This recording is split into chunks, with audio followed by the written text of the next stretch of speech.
आज मैं आपको हिचकियों को रोकने के लिए 6 मुफीद टिप्स बताऊंगा। जिन लोगों को हिचकियां आती हैं और वो इससे बहुत परेशान रहते हैं तो वो ये वीडियो मुकम्मल आखिर तक देखें, उनको इस मसले का हल मिल जाएगा। आपके पर्दा शिकम को लगने वाले झटके नुकसानदेह तो नहीं होते, मगर जब तक हिचकी का कोई इलाज दरियाफ्त करते हैं इस वक्त तक हालत ज़रूर गैर हो जाती है।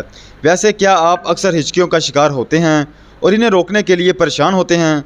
अगर हाँ तो दर्ज झेल दी गई ट्रिक्स को आजमा कर देखें। शहद का इस्तेमाल। सबसे पहले आपने 1 चाय का चम्मच शहद गर्म पानी में हिलाएं और निगल लें। शहद भी असाब को पुरसुकून करती है और इस तरह हिचकियाँ रुक जाएंगी। Chocolate powder. दूसरे नंबर पर कोका या ओवल्टीन की 1 चम्मच के बराबर मिकदार को फाँक लें। इसको निगलना इतना आसान नहीं होता और हिचकियाँ रुक जाती हैं। ये आप तरीक़ाकार इस्तेमाल करें तो इंशाअल्लाह ताला आपकी हिचकियाँ रुक जाएंगी। मशहूर ज़माना तरीका।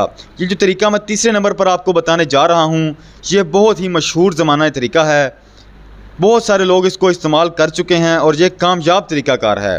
1 चम्मच चीनी निगल लेना हिचकियों को रोकने का मकबूल तरीका है, जिसकी वजह से ये इसके दाने पर शिकम को हल्का सा छेड़ते हैं, जिसके नतीजे में असाब खुद को रीसेट कर लेते हैं। कुछ खट्टा भी चलेगा। सिरके का 1 चम्मच आजमा कर देखें। इसका तुर्श जायका जिस्म के अंदर जाकर हिचकियों को रोक देगा।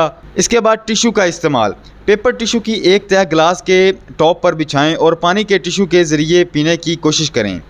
इससे पर्दा शिकम को पानी खींचने में जिस मुश्किल का सामना होगा, इससे हिचकियों का बायस बनने वाले मसल्स की हरकत भी थम जाएगी। कागज़ का थैला। किसी छोटे कागजी बैग में मुँह डालकर आहिस्तगी से गहरी सांस लें। इससे खून में कार्बन डाइऑक्साइड की सतह बढ़ जाती है और पर्दा शिकम को गहराई से ऑक्सीजन खींचना पड़ती है, जिससे हिचकियां रुकने का इम्कान बढ़ जाता है। इसी के साथ आप हमें इजाज़त दीजिए। हमारे चैनल को सब्सक्राइब करें और मज़ीद इस तरह की मालूमाती वीडियोज़ के लिए हमारा चैनल देखते रहें। दुआओं में याद रखिए। अल्लाह हाफिज़।